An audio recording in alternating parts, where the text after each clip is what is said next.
Je suis, je pense, un amoureux, un grand amoureux de la nature. J'aime vivre dans la nature.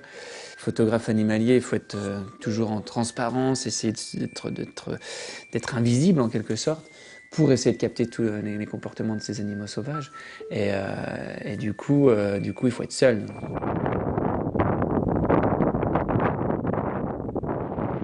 Alors déjà, j'ai eu la chance de grandir dans les Vosges. C'était quand même un terrain de jeu fabuleux pour apprendre à vivre dehors.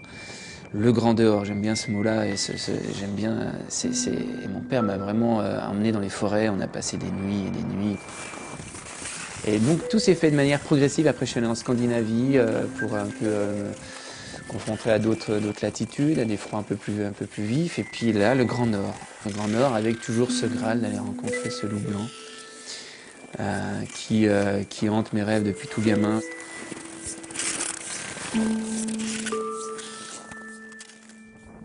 Un avion m'a déposé sur la glace, là-haut, avec mon traîneau, il est revenu un mois après.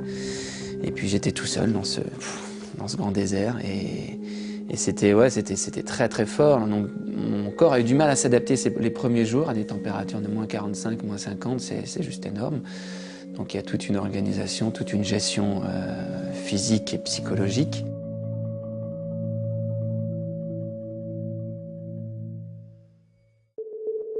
C'est au 8e jour de mon expédition où là, la rencontre fut magique. L'un des moments les plus forts de ma carrière de photographe de nature.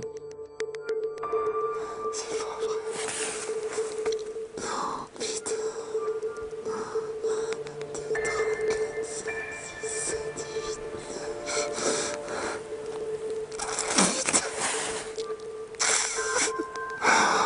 Oh putain, ça fait des jours que je vous attends, putain.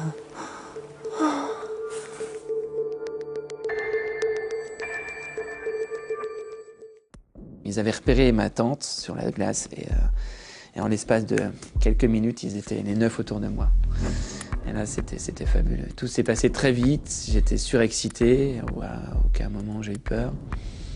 J'étais tellement dans une grande euphorie et j'ai fait en l'espace d'une demi-heure, je crois 2 ou 3 000 photos. J'avais un boîtier dans chaque main, à plat ventre, un peu dans tous les sens, ils tournaient autour de moi, des petits qui venaient me tirer le pantalon. C'était fabuleux. Au bout d'un moment, ils ont vu que c'était un homme en bonne santé qui ne pouvait rien tirer de moi. Parfois, je les voyais repartir et ça me gênait, quoi. Donc je faisais l'homme blessé. Je faisais comme si j'étais blessé. Et hop, tout de suite, ils s'arrêtent et ils revenaient vers moi. Et j'avais de nouveau la chance de faire quelques images.